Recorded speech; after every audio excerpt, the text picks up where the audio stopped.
coşkuyu. Haydi güzel yayla, oturmaya mı geldiniz?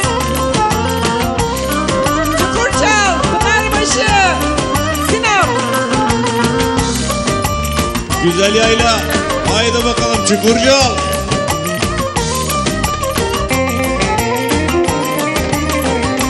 Sinoplular, Bartınlılar, haydi bakalım ver coşkuyu.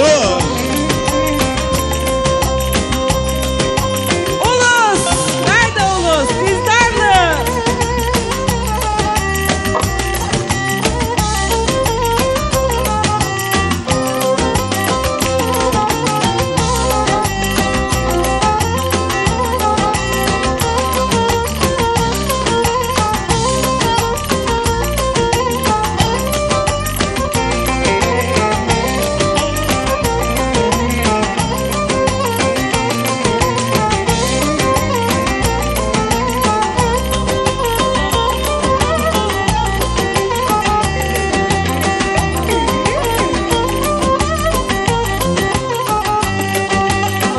Çaldım bağlama, çaldım bağlama, kara gözlüm ağlama, kara gözlüm ağlama.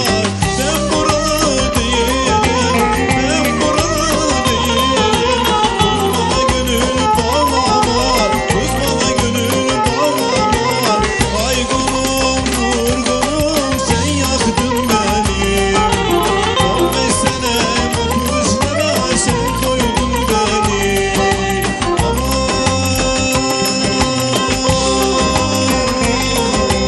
Bıktım bu candan, boşan da gel ayağımın aynı kocandan.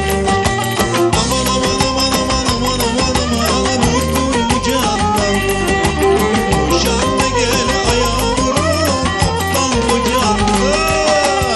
Bir coşkuyu.